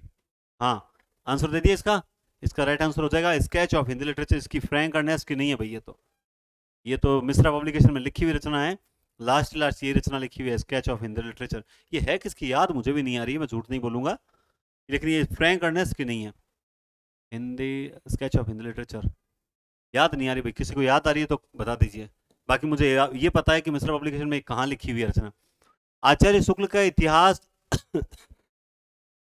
कब प्रकाशित हुआ? जल्दी से बताओ। देखें, रामचंद्र शुक्ल ने जो हिंदी साहित्य का इतिहास लिखा था वो कब प्रकाशित हुआ? बहुत ही शानदार क्वेश्चन है, जल्दी से बता दो, तब तक मैं पानी पी लेता हूं। हिंदी आचार्य शुक्ल, एक सेकंड करना, आजा रे सुन मैं माया माया कर दी। हाँ राजा जी, ठीक है भाई, चलिए तो पानी वानी हो गया। अब फटाफट चलो। 1929 कब लिखा था हिंदी से आचार्य रामचंद्र शुक्ल ने जो इतिहास लिखा था वो 1929 लिखा था। एक प्रश्न आता है कि सबसे पहले Bengal Asiatic Society of Bengal की पत्रिका के विशेषांक के रूप में किसका इतिहास छपा था? ठीक है, हिंदी सप्ताह की भूमिका के रूप में किसका इतिहास? तो ये जो छोटी चीजें है ना, इन पर फोकस रखना। हालांकि मैं संपूर्ण पाठ्यक्रम में इस टाइप के क्वेश्चन सारे ले आऊंगा, मुझे जो इंपॉर्टेंट लगेगा कि ये आ सकता है, मैं एक भी प्रश्न नहीं छोड़ूंगा। और यकीनन आपके अपने राजस्थान के अंदर सेकंड ग्रेड में चाहे कितने भी कैंडिडेट क्यों ना हो, जो आप लोग मुझसे जुड़ रहे हो ना, उनको वास्तव में लगेगा कि सर मजा आ गया। इस टाइप से अगर हमें पहले मिलता तो हमारी तैयारी और बेस्ट होती, हम रैंक निकाल लेते। इतना बढ़िया। गार्सद तौसीकृत इस्तवार ललितृत्व एंदुई हिंदुस्तानी में एंदुई और हिंदुस्तानी का अर्थ क्या है? बहुत ही बढ़िया प्रश्न है। एंदुई व हिंदुस्तानी में क्या अर्थ है? तो इसका हिंदी उर्दू, उर्दू हिंदी, हिंदी हिंदवी और उर्दू हिंदुस्तानी। तो आप जानते हैं हिंदुस्तानी मतलब हिंदुस्तानी, तो फिर लास्ट में यही ऑप्शन बचता है हमारे साथ में। आगे चलते हैं, next question. Asiatic Society of Bengal की पत्रिका के विशेष, ये लीजिए। अब आप कहोगे, रोज बताता हूँ भगवान की कसम झूठ नहीं बोल रहा, अब ये मेरा प्रिय शौक यही है, टीचिंग। मुझे ये था कि इस टाइप के इंपॉर्टेंट क्वेश्चन होते हैं, लेकिन ये प्रश्न थोड़ा अलग से आ गया, लेकिन इस टाइप के क्वेश्चन आते हैं। एशियाटिक सोसाइटी ऑफ बंगाल की पत्रिका के विशेषांक के रूप में कौन सा ग्रंथ लिखा जा रहा है? मैं बताऊं ये मुझे क्यों याद आया प्रश्न, क्योंकि मैंने केवीएस फर्स्ट ग्रेड का पीजीटी का पेपर दिया था एक बार, तब ये पहली बार इस टाइप का क्वेश्चन आया था। मुझे लगा कि यार इस टाइप से भी क्वेश्चन पूछे जाते हैं क्या? तब से मैंने अलग तरीके से पढ़ना शुरू कर दिया। देखो, जब आप बार बार असफल हो रहे हो ना, तो आप पढ़ने का तरीका बदलो। आप क्यों असफल हो रहे हो? आप जिन तरीकों से पढ़ रहे हो, 1 साल असफल हुआ, 2 साल, 3 साल, 4 साल असफल हो रहे हो, आप जैसे कई बोलते हैं सर मैं 5-6 साल हो गए सर तैयारी करते हुए रिजल्ट नहीं मिल रहा, तो आप तरीका नहीं बदल रहे। और कहीं ना कहीं आपको ऐसा लगता है यार ये तो पढ़ा हुआ है, पर ऐसा मत सोचो। मैं आज भी जब आपको क्लास में संज्ञा पढ़ाने के लिए जाता हूं तो मैं संज्ञा को एक बार टॉपिक देखता हूं किसी नई किताब से कि कुछ नया देख कर आऊं। आप जीवन भर एक विद्यार्थी बने रहिए, शिक्षक अपने आप को कभी मत कहिए मैं तो अभी भी सीख रहा हूं, मैं तो एक स्टूडेंट ही हूं। इस बार मैं पेपर देने गया फर्स्ट ग्रेड में, तब भी वहां मुझे बहुत से स्टूडेंट मिले, बोला सर आप तो पढ़ाते हो, बिल्कुल पढ़ाते हैं लेकिन पेपर देते हैं, पेपर जब तक मन करेगा तब तक देंगे, क्योंकि जब तक हिंदी से जुड़े हुए तब तक देंगे, आपको पढ़ा रहे हैं ना तब तक दूं, जिस दिन आपको पढ़ाना छोड़ दिया उस दिन पेपर देना ही बंद कर देंगे। तो वो चीजें, तो बताओ देखिए इसका 90 में राइट आंसर क्या हो जाएगा। बहुत ही बढ़िया है, मुझे पता है ये जॉर्ज ग्रियर्सन का है, the modern vernacular literature of Hindustan. ये एशियाटिक सोसाइटी ऑफ बंगाल की पत्रिका के विशेषांक के रूप में छपा था। आगे चलते हैं, हिंदी शब्द सागर किसके दिमाग की परिकल्पना है। ये बहुत इंपॉर्टेंट क्वेश्चन है, क्योंकि हिंदी शब्द सागर की भूमिका के रूप में तो ये छपा था शुक्ल का इतिहास, लेकिन ये हिंदी शब्द सागर किसके दिमाग की परिकल्पना है। जैसे तार सप्तक जो है प्रभाकर माचवे के दिमाग की उपज है, लेकिन अज्ञे ने इसके प्रवर्तक कहे जाते हैं, वैसे ये किसके दिमाग की उपज है। ये रामचंद्र शुक्ल नहीं, श्याम सुंदर दास के दिमाग की उपज है। ध्यान रखना, हिंदी शब्द सागर। आगे चलते हैं, मैंने कहा था आज के क्वेश्चन बड़े शानदार होंगे। आदिकाल की प्रमुख प्रवृत्ति नहीं है, धार्मिक साहित्यिक रचना, रासो साहित्यिक रचना, छप्पे तोटक तोमर उरिल और पदागड़िया के साथ साथ दोहा और चौपाई का भी भरपूर प्रयोग, आश्रयदाताओं की वीरता का वास्तविक वर्णन।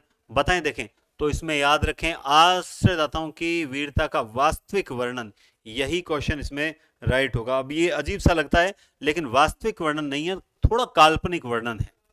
वास्तविक वर्णन अलग होता है, थोड़ा काल्पनिक वर्णन किया गया है, इसलिए ये ही बात, बाकी तीनों सही है। ठीक है, आगे चलते हैं। हिंदी साहित्य इतिहास लेखन परंपरा में हिंदी भाषा में लिखा गया प्रथम इतिहास ग्रंथ कौन सा है। हिंदी भाषा में लिखा गया प्रथम इतिहास ग्रंथ कौन सा है। हिंदी भाषा में लिखा गया, हाँ बहुत अच्छा क्वेश्चन है। शिव सिंह सरोज भाषा काव्य संग्रह, मिश्र बंधु विनोद, हिंदी साहित्य का आदिकाल। बताओ देखें, तो आपको पता है शिव सिंह सरोज है, वो शिव सिंह सेंगर ने लिखा था, ठीक है ना।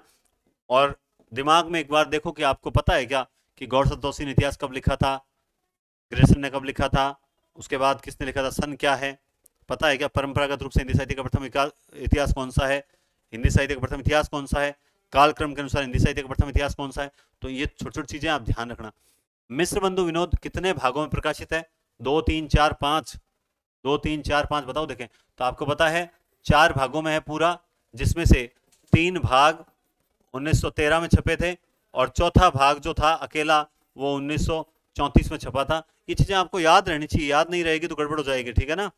आगे चलते हैं, सिद्ध साहित्य की विशेषता है, इनकी काव्य शैली संध्या या उलटभाषी शैली थी, अंत्य साधना पर जोर, उन्होंने रहस्य मार्ग, देखो इनकी संध्या भाषा या उलटभाषी शैली। उलटभाषी शैली क्या होती है, एक अचंबा देखा रे भाई ठाठा सिंह चरावे गाई, है ना, पानी में आग लगी है मछली तरु चढ़िए, पानी में आग लगी और मछलियां तरु चढ़ गई, तो उलटभाषी शैलियां होती है ये। अंत्य साधना पर जोर दिया, बिल्कुल अंत्य साधना पर जोर है। रहस्य मार्गियों की साधना पद्धति जो है वो अपनाई थी, बिल्कुल ये तीनों की तीनों बातें इसमें हो रही है। आगे चलते हैं, मिलान कीजिए, शिव सिंह सेंगर, ग्रियर्सन, साक्रात्यन, रामकुमार वर्मा। तो मिलाओ, देखो अब कॉपी पेन है ना वो तो फटाफट मिला लेगा, बाकियों को याद ही नहीं रहता है। पहले में क्या होगा, शिव सिंह सेंगर, बताओ बहुत ही, ये क्या कह रहा है, हिंदी साहित्य का प्रारंभ किसने कब से माना है, बताओ देखें 96 का। देखो ये एकदम सही है, ठीक है, और ये ग्रियर्सन ने माना है 643, राहुल साक्रात्यन ने माना है 700, ये मैं सही बता रहा हूं क्या, तुम मेल कीजिए 96, क्या हो जाएगा 96 का, 1 और 3, हाँ सही है। और रामकुमार वर्मा, ये सबको पता है ना 693 रामकुमार वर्मा, बिल्कुल लास्ट में 2 है ना, बिल्कुल एकदम सही है, एग्जैक्ट 1 4 3 2, तो ये इसका सही क्रम है। बाकी 3 आए ना आए, लेकिन रामकुमार वर्मा 693 की जो है वो भूल कर बैठे हैं मानने की, तो ये सही होगा। गोरखनाथ को हिंदी का प्रथम गद्य लेखक, बहुत ही बढ़िया प्रश्न है। गोरखनाथ को हिंदी का प्रथम गद्य लेखक किसने माना है, बस बताओ देखें जल्दी से। वो माना है हजारी प्रसाद द्विवेदी ने। किसने माना है, हजारी प्रसाद द्विवेदी ने माना है। आगे चलते हैं, बसंत विलास फागु कृति के रचयिता, इंपॉर्टेंट है, अगर आ गई ना तो आप में से अधिकांश बंदे है ना गलत उत्तर भी दे सकते हैं। बताओ देखें बसंत विलास किसकी है, बाकी गलत तो नहीं देंगे, है तो सरल ही, खास नहीं है। कवि आसकू की रचना बताओ देखें, कवि आसकू की चंदन बाला रास, राजशेखर सूरी की है। वसंत विलास फागु किसकी है? राजशेखर सूरी की है। किस कवि का वास्तविक नाम बलिद्य था? किस कवि का वास्तविक नाम बलिद्य था, लेकिन वो इतिहास में जाना गया किस नाम से? बता दो, देखें फटाफट आंसर राइट। वो जाना गया चंद्र बरदाई। किसके नाम से? चंद्र बरदाई के। और ये 100वां क्वेश्चन, आदिकाल का उद्भव काल किसने कहा? बहुत ही बढ़िया प्रश्न है। आदिकाल को उद्भव काल किसने कहा है? आदिकाल को उद्भव काल किसने कहा है? शंभुनाथ सिंह ने तो दोस्तों कहा है प्राचीन काल। क्या कहा है? प्राचीन काल। मोहन अवस्थी ने कहा है आधार काल। कौन सा काल कहा है? आधार काल।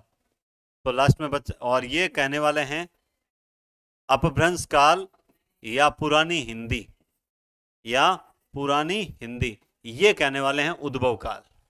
आगे चलते हैं। सूफी रचना और उसके प्रथम सूफी रचना मानने वाले साहित्य, ये तो 3-4 बार आ गया। का असंगत क्रम बताना है, यानी हंसावली को डॉक्टर नगेंद्र ने माना है क्या? चांदायन को रामकुमार वर्मा ने माना है क्या? सत्यवती कथा को हरिप्रसाद द्विवेदी ने माना है क्या? मृगावती को रामस्वरूप चतुर्वेदी ने माना है क्या? बताओ देखें कौन सा असंगत है। 3 सही है, गलत है। तो उत्तर तो अब तक मिल चुका होगा। मृगावती को जो है कुतुबन की रचना है, रामचंद्र शुक्ल ने माना है। इसका राइट आंसर होगा डी। आगे चलते हैं। रसखान वास्तव में रस की खान है। रसखान वास्तव में रस की खान है, ये कथन किसका है? मैंने 2-3 बार दे दिया। रसखान वास्तव में रस की खान है, ये प्रश्न किसका है? हजारी प्रसाद, भारतेंदु, रामस्वरूप चतुर्वेदी या रामचंद्र शुक्ल? बहुत ही बढ़िया क्वेश्चन है। भारतेंदु हरिश्चंद्र। देखना रे, आवाज सही आ रही है ना? कोई दिक्कत तो नहीं है? क्लियर है? ओके, धन्यवाद भाई, वरना अब दोबारा रिकॉर्ड नहीं होगी। हाँ। भक्ति आंदोलन को इस्लाम की देन न मानकर दक्षिण के आलवर भक्तों की देन मानने वाले। भक्ति आंदोलन को इस्लाम की देन नहीं मानी, बल्कि दक्षिण से आई, द्रविड़ी उपजी लाए रामानंद। ये किसने माना है भाई? आंसर देना 103 का। गजब प्रश्न है। भक्ति आंदोलन को इस्लाम की देन, अच्छा अच्छा अच्छा, मैं जोर देकर कहना चाहता हूं कि अगर इस्लाम भारत में न आया होता तो भी भक्ति का उदय बारे आना वैसा ही होता जैसा वर्तमान में हजारी प्रसाद द्विवेदी। ये इस्लाम की देन तो मानते हैं कौन? रामचंद्र शुक्ल। और ईसाइयों की देन कौन मानते हैं? ग्रियर्सन। और अरबों की देन कौन मानते हैं? ताराचंद जी। ठीक है, तो ये ध्यान रखना। बनारसी दास जैन कृत अर्ध कथानक में किन सूफी रचनाओं का वर्णन है? मैं फिर बता रहा हूं, अर्ध कथानक जो रचना है बनारसी दास जैन की है, और इसमें किन 2 रचनाओं का वर्णन है? 104 नंबर क्वेश्चन है, बहुत ही बढ़िया क्वेश्चन है। यह प्रश्न मैंने पहले भी दे दिया था। मधुमालती और मृगावती, कौन सी है? मधुमालती और मृगावती, ये पहले भी दे दिया था मैंने एक दिन। कृतिवासी कृत रामायण किस भाषा में? बहुत ही इंपॉर्टेंट और बहुत ही सरल प्रश्न है। कृतिवासी ने जो रामायण लिखी थी वो किस भाषा में लिखी थी? बताओ देखिए, बंगला, तमिल, गुजराती, तेलुगु? आंसर आपने दे दिया होगा मेरे प्यारे दोस्तों। इसका राइट आंसर होगा बंगला। राइट आंसर होगा बंगला। संत काव्य की प्रमुख प्रवृत्ति है निर्गुण की उपासना, गुरु की महत्ता, हठ योग, साधना, रहस्यवाद, सूफी मत का प्रभाव, भजन तथा नाम स्मरण, उपयुक्त सभी। क्या बात है। 106 नंबर क्वेश्चन तो कंफ्यूज कर रहा है, लेकिन कंफ्यूज नहीं करेगा, क्योंकि हमारे पास एक बहुत बड़ा हथियार है। एक तो उपासना, ये सही है, एक हठ योग, साधना, रहस्यवाद, तो इसमें उपयुक्त सभी होगा। एक आपको बता दूं, ये जो सूफी मत का प्रभाव है ना, इस पर विवाद चलता है कि सूफियों का प्रभाव संतों पर कैसे पड़ सकता है, लेकिन अपने को मतलब नहीं है। ये सारी की सारी संत काव्य की प्रमुख विशेषताएं, बस खत्म कहानी। कृष्ण की वंशी का अवतार किसे माना है? ये तो आप जानते हैं। कृष्ण की वंशी का अवतार किसे माना गया? 107 में, जल्दी से बताओ। देखो, कृष्ण की वंशी का अवतार जो है वो माना गया है हरिराम व्यास, माधवाचार्य, दत्तात्रेय, हित हरिवंश को। और इनका एक संप्रदाय है, जल्दी से बता दो, हित हरिवंश ने कौन सा संप्रदाय चलाया था? जल्दी से बता दो, देखें, राधा वल्लभ संप्रदाय। इसीलिए कल मैं जब एक ट्रिक बताऊंगा तो बहुत ही जबरदस्त ट्रिक होगी, आप देखना। आगे चलते हैं। भक्ति का सर्वप्रथम उल्लेख मिलता है श्वेता श्वेतर उपनिषद, कथोपनिषद में, भागवत पुराण, ऋग्वेद में। भक्ति का सबसे पहले उल्लेख कहां मिलता है? श्वेता श्वेतर उपनिषद में। और एक वो है ना, राधा का सबसे पहले उल्लेख कहां मिलता है? कौन सा? गोपाल तपनी उपनिषद। छोटा सा ही प्रश्न है, शायद मैं सही बोल रहा हूं। भक्ति का सर्वप्रथम उल्लेख श्वेता श्वेतर उपनिषद में मिलता है। कबीर का प्रादुर्भाव एक घटना है। हिंदी भक्ति काव्य का प्रथम क्रांतिकारी पुरस्कर्ता कबीर है। हिंदी काव्य का प्रथम क्रांतिकारी पुरस्कर्ता कबीर है। कथन किसका है? बहुत ही बढ़िया क्वेश्चन है, ये पहले मेरे आ चुका है एक दिन। वो कोटेशन वाले प्रश्न पूछे थे ना मैंने, अप्लाइड क्वेश्चन, उसमें ये प्रश्न था कि इनमें से कौन सी परिभाषा सही नहीं है। तो उसमें याद रखना, ये कथन बच्चन सिंह का है। किसका है? बच्चन सिंह का। मैं फिर कर रहा हूं, आपका इतना गजब रिविजन हो जाएगा, इतना गजब। ये लीजिए, इंपॉर्टेंट प्रश्न, देखते हैं कितने जने, और मैं इसको देखूंगा कितने जने सही करते हैं कितने गलत। तुलसीदास कृत किस रचना में उनके जीवन से संबंधित वृत्तांत अधिक है? तुलसीदास कृत किस रचना में उनके जीवन से संबंधित वृत्तांत अधिक है? बताओ देखें। रामचरितमानस, कवितावली, रामलला अंशु, जानकी मंगल। अरे वाह, इसमें तो आप जो ढूंढ रहे हो वो ऑप्शन ही नहीं है, विनय पत्रिका। अल्ले, प्रश्न गलत है क्या भैया? विनय तुलसी, राम को जानना है तो राम मानस पढ़िए और तुलसी को जानना है तो विनय पत्रिका पढ़िए। गलत है क्या? कुछ गलत नहीं है। इसका राइट आंसर होगा कवितावली। कवितावली के बारे में कहा जाता है कि कवितावली लिखी तो राम के चरित्र के लिए गई थी, लेकिन उस राम के चरित्र के माध्यम से तुलसीदास जो है अपना रोना रोते रहते हैं। किसी भी किसान को बनी के भिखारी बाट चाकर चपल नट चोर चार चेट की, है ना। तो जो अपने 12वीं क्लास में लगते थे आप जानते हैं, तो उसमें अपना रोना रोते रहते हैं। तो ये कवितावली में उनके जीवन से संबंधित सबसे ज्यादा वृत्तांत जो है वो कवितावली में मिलते हैं। बहुत बढ़िया प्रश्न है ये। काशी नागरी प्रचारणी सभा द्वारा प्रकाशित कबीर ग्रंथावली 809 साखियां। तो कबीर की साखियां कितनी है? 809। ये कितने अंगों में है? तो कबीर के अंग कितने आप जानते हैं? कितने अंग है कबीर के? जल्दी से बताओ देखें। 69, 59, 54, 21। तो इसका राइट आंसर है 59 अंग। कितने अंग है? 59 अंग है। नाबादासकृत भक्तमाल की रचना कब हुई थी? यह भी बहुत बढ़िया प्रश्न है। नाबादासकृत भक्तमाल की रचना, आप सबको पता है नाबादास की भक्तमाल है ना, लेकिन इस भक्तमाल की रचना में हुई कब थी? तो ये हुई थी 1585 में। कब हुई थी? 112 नंबर क्वेश्चन में 1585 में हुई थी। ठीक है, 113 नंबर क्वेश्चन पे बढ़ रहे हैं हम। किस नायिका ने प्रत्येक पखवाड़े में, वाह वाह, बहुत ही बढ़िया प्रश्न आ गया, अभी ध्यान से सुनेंगे। किस नायिका ने प्रत्येक पखवाड़े में 5 पुरुषों की हत्या का प्रण ले रखा था? आपने इतने देखे हैं, चांदायन, हंसावली और सत्यवती कथा, मृगावती। इनमें से कौन सी नायिका है जिसने प्रत्येक पखवाड़े में 5 पुरुषों की हत्या का संकल्प ले रखा था? तो वो नायिका कौन थी? वो नायिका अब ये क्यों ले रखा था? क्योंकि कहते हैं कि पिछले जन्म के अंदर जो 5 चिड़े थे और वो चिड़िया थी, तो कोई आग लग जाती है, कोई संकट आता है, तो वो चिड़े उस चिड़िया को छोड़ के अकेले ही भाग जाते हैं। तो अगले जन्म में वो प्रण ले लेती है कि मैं जब तक 5 पुरुषों की हत्या नहीं करूंगी तब तक चैन से नहीं बैठूंगी। बाद में नायक को स्वप्न आता है, नायक उस नायिका को ढूंढ लेता है, यूं करके कहानी है। तो जो भी है, इसकी कहानी की नायिका जो है वो है हंसावली। कौन सी है? हंसावली। आगे चलते हैं। द्वैताद्वैतवाद दर्शन को मानने वाले आचार्य कौन है? द्वैताद्वैतवाद, द्वैताद्वैतवाद, बहुत ही बढ़िया। देखो, द्वैताद्वैतवाद संप्रदाय उन्हीं का है जिन्होंने सनक संप्रदाय चलाया था। बताओ देखे, द्वैताद्वैतवाद या भेदा भेदवाद दोनों एक ही चीज है? बताओ किसका है? तो वो है दोस्तों निम्बार्काचार्य का। मध्वाचार्य का कौन सा है? ब्रह्म संप्रदाय, है ना। रामानुजाचार्य का कौन सा है? विशिष्टाद्वैतवाद, है ना। आगे चलते हैं। रामानंद का शांत, रामानुजाचार्य का था वो, सॉरी। शांत शब्द से संत की उत्पत्ति मानते हैं। शांत शब्द से संत की उत्पत्ति मानते हैं। 115 नंबर क्वेश्चन। जो कहते हैं कि संत शब्द की उत्पत्ति शांत शब्द से हुई है, वो व्यक्ति इनमें से कौन सा है? वो व्यक्ति है दोस्तों परशुराम, पीताम्बर दत्त, गणपति चंद्रगुप्त या विजय मोहन। बताइए, देखिए राइट आंसर। राइट आंसर होगा इसका पीताम्बर दत्त बर्थवाल। कौन सा होगा? पीताम्बर दत्त बर्थवाल। नेक्स्ट क्वेश्चन देखिए। हिंदी में गेय पदों की परंपरा कब प्रारंभ हुई थी? बहुत ही बढ़िया क्वेश्चन है। हिंदी में गेय पदों की परंपरा कब प्रारंभ हुई थी? सिद्ध, जैन, बौद्ध या जगजीवन राम? बताओ देखें, हिंदी में गेय पदों की। तो हिंदी में गेय पद जो है वो सिद्धों से स्टार्ट माने जाते हैं।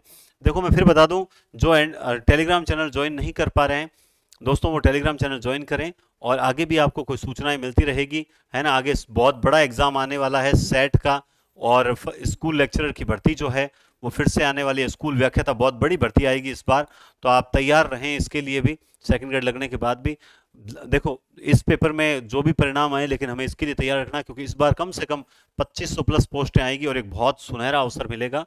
तो तैयार रहें। और आप अगर टेलीग्राम चैनल आपको नहीं मिल रहा है तो NDC क्लासेस नाम से लिख के सर्च करें, आप आ जाएगा। फिर भी नहीं आता है तो 70 23 92 97 87 इस नंबर पर आप अपना नाम और हिंदी लिख के इतना ही मैसेज कर दें, मैं सेव कर लूंगा, ताकि आपको लिंक भी मिल जाएगा और स्टेटस वगैरह भी आपको दिखने लग जाएंगे, ताकि कोई सूचना हो तो भी मिल जाएगी, है ना। लेकिन आप कोशिश करें कि ज़्यादा से ज़्यादा व्हाट्सअप मैसेज करें। हाँ, आपका वो बोलोगे किस तरह आप रिप्लाई नहीं करते, बिल्कुल रिप्लाई थोड़ा सा लेट हो रहा है, लेकिन मैं कर दूंगा। कब कर दोगे सर? 6 महीने बाद। कबीर के रूपक स्वाभाविक होने पर भी जटिल हैं, ये कथन किसका है? कि कबीरदास ने जो रूपक दिए हैं वो स्वाभाविक रूपक है, कृत्रिम रूपक नहीं है, लेकिन थोड़ा जटिल है। ये परिभाषा किसकी है? चंद्रवली पांडे, शुक्ल, रामकुमार वर्मा या गणपति चंद्र गुप्त? तो इसका राइट आंसर होगा रामकुमार वर्मा। कौन सा होगा? रामकुमार वर्मा। संत काव्य के एकमात्र पढ़े लिखे कवि सुंदरदास, छछ सुंदरदास का जन्म 696 में हुआ था। छछ सुंदरदास ने 3 रचना लिखी थी। कौन सी लिखी थी? ज्ञान समुद्र, सुंदर विलास, ज्ञान झूलना, कलश, इनमें से कौन सी रचना है जो इनकी नहीं है? तो देखो, ज्ञान झूलना है, ज्ञान समुद्र है, सुंदर विलास है, कलश इनकी रचना नहीं है। बाकी ज्ञान झूलना, ज्ञान समुद्र, सुंदर विलास तीनों इनकी रचना है। अब आप जानते हैं ये दो तो है ना, तो इसका मतलब इसमें और उसमें डाउट होगा, कलश इनकी नहीं है, ज्ञान समुद्र है। आगे चलते हैं। प्रेम की तन्मयता की दृष्टि से आलम की गणना रसखान और गणानंद की कोटि में ही होनी चाहिए। प्रेम, ये परिभाषा देखिए, प्रेम की तन्मयता की दृष्टि से आलम की गणना गणानंद और रसखान की कोटि में होनी चाहिए। कथन किसका है? तो ये कथन आपके प्रिय कौन है? आपके प्रिय नगेंद्र हैं, शुक्ल है, रामस्वरूप चतुर्वेदी है, नगेंद्र नहीं, सॉरी, शुक्ल हैं, तो ये कथन है शुक्ल का। रीतिकाल के नामकरण से संबंधित असंगत विकल्प को छांटिए। एक नामकरण असंगत है। रामचंद्र शुक्ल रीतिकाल या श्रृंगार काल कहते हैं, ठीक है। सूर्यकांत, अब देखो ये आते ही दिमाग में डाउट हो गया, लेकिन बाकी तीन ऑप्शन में तो चेक करो। सूर्यकांत लालित्य युग कहते हैं, मिश्र बंधु रीति युग कहते हैं, रमाशंकर शुक्ल रसाल कलाकाल, ये कोई मिसप्रिंट हो गया, रमाशंकर शुक्ल रसाल कलाकाल, बताइए तो इसमें क्या होगा? देखो आप जानते हैं मिश्र बंधु इसे अलंकृत काल कहते हैं। क्या कहते हैं? अलंकृत काल कहते हैं, तो इसमें असंगत है ये, बाकी तीनों सही हैं। उस दिन मैं बता रहा था तब यही तो मैंने गलत बताया था, फिर मुझे वापस करेक्शन में बताना पड़ा था, ठीक है। आगे चलते हैं। असंगत छांटिए। रीतिकाल आचार्य रामचंद्र शुक्ल, अंधकार काल त्रिलोचन, कलाकाल रसाल, अलंकृत काल जॉर्ज ग्रियर्सन। अब की बार गड़बड़ होगी फिर, है ना? अब की बार 121 में देखो, अब की बार तो उत्तर आपको देखते ही मिल गया होगा, नहीं मिला क्या? क्योंकि अलंकृत काल तो मिश्र बंधु ने कहा था, अभी हमने पढ़ के आए। तो इसमें ये दो क्वेश्चन आ गए एक जैसे, कोई बात नहीं, बढ़िया तैयारी होती है। पृथ्वीराज रासो को प्रमाणिक, ये लीजिए, प्रमाणिक मानने वाले विद्वान हैं, बताओ कौन है प्रमाणिक?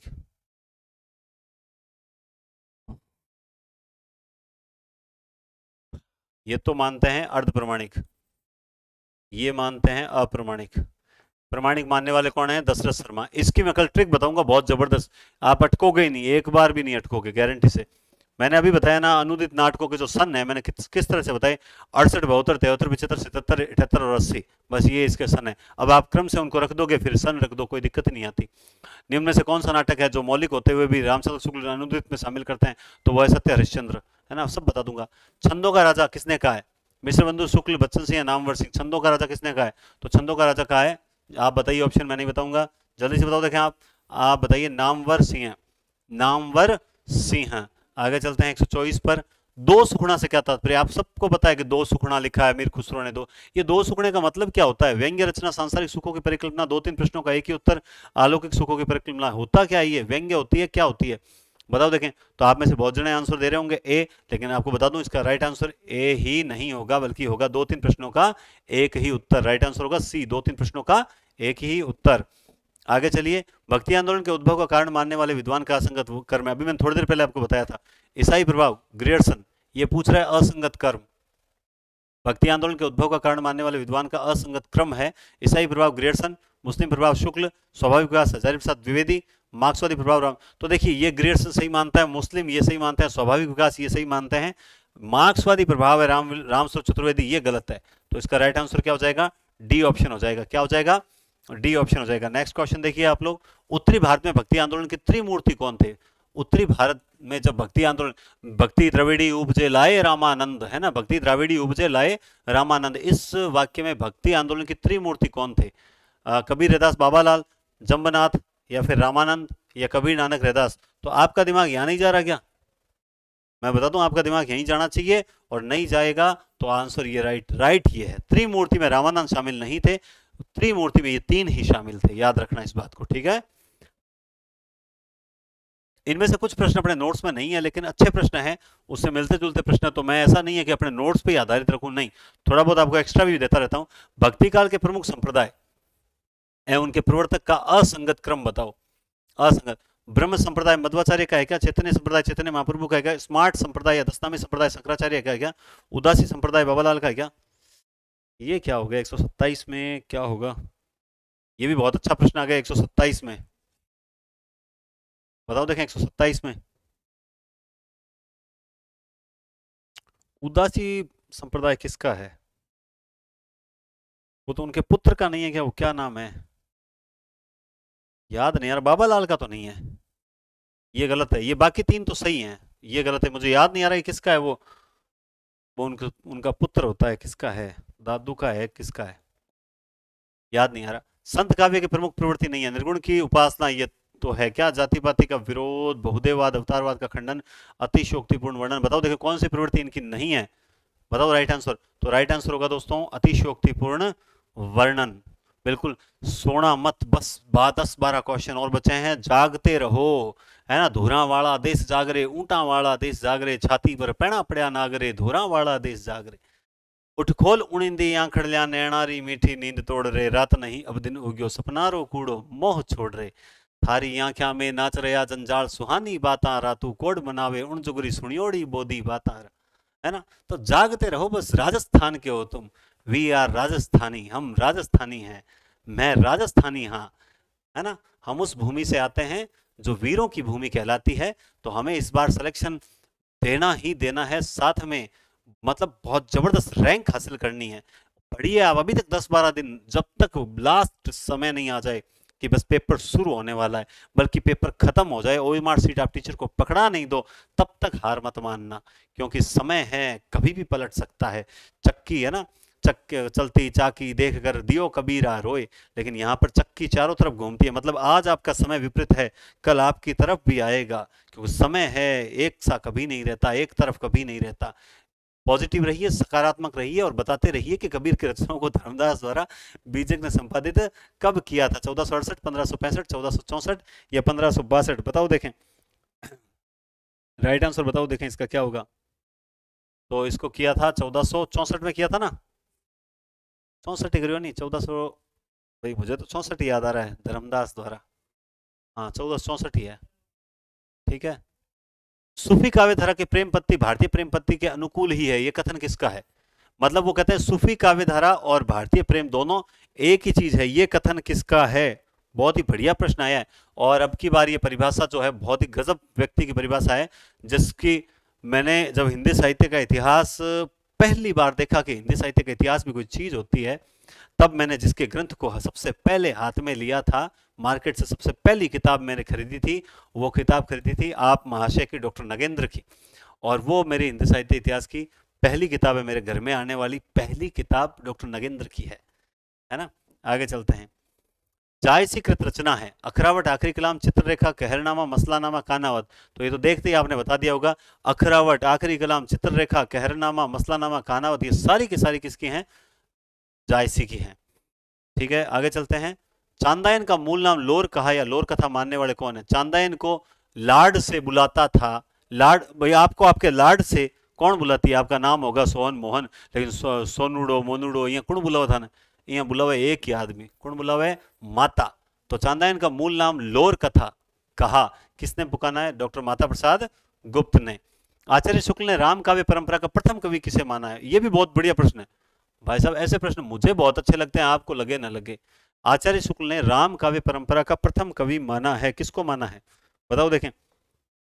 राम काव्य परंपरा का, राम काव्य परंपरा का प्रथम कवि है रामानंद। कौन है, रामानंद को प्रथम मानते हैं, तुलसीदास मत कर देना गलती से, रामानंद है।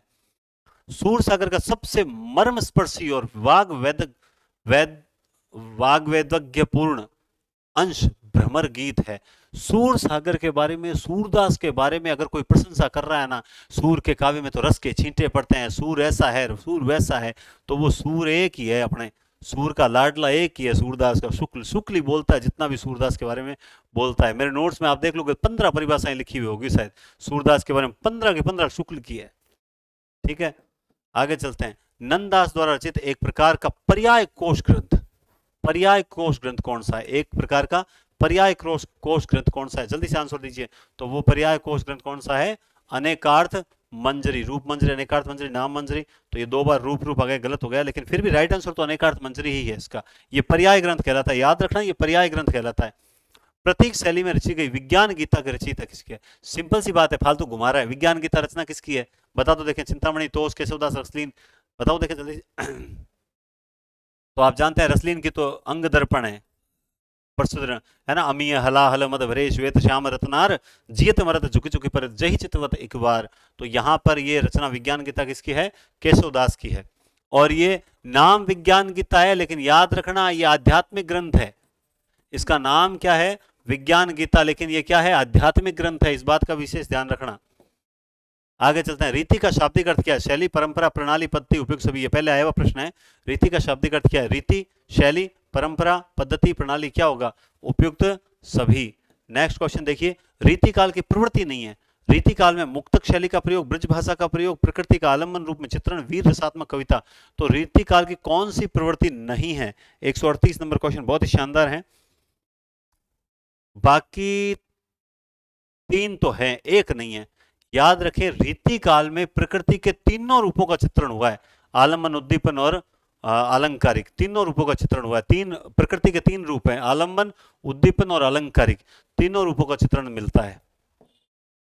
रसलीन कवि की रचना नहीं है। अब भी मैंने बताई थी। अंग दर्पण 1737, रस प्रबोध 1741, स्फुट छंद और सिंदूर सुंदरी, इनमें से एक रचना रसलीन की नहीं है। आपको बतानी है कौन सी है। देखो, इसमें से बता दो। चलो, आपको पता है क्या? 3 रचनाएं आपने आज तक रसलीन की सिर्फ एक ही पढ़ी थी। आज इसमें से आपको 2 रचनाएं और मिल जाएगी, और ये रचना इनकी नहीं है। बाकी ये तीनों की तीनों, अंग दर्पण, रस प्रबोध, ये तीनों है। ये भी है, ये भी है, ये भी है। ये रचना नहीं है। सिंदूर सुंदरी इनकी नहीं है। अंग दर्पण, रस प्रबोध है, और सन भी लिखा हुआ है। अंग दर्पण का सन याद रख लेना, 1737 है। एक साथ 3 साथ थे। शिवा को सराहो के सराहो छत्रसाल को, पंक्तियां किस कवि की है? शिवा को सराहो के सराहो छत्रसाल को, पंक्तियां किस कवि की है? बताइए। ये पंक्तियां आते ही सबके दिमाग में एक ही व्यक्ति चला होगा, जिसे कहते हैं हिंदू जाति का प्रतिनिधि कवि, और वो व्यक्ति है भूषण।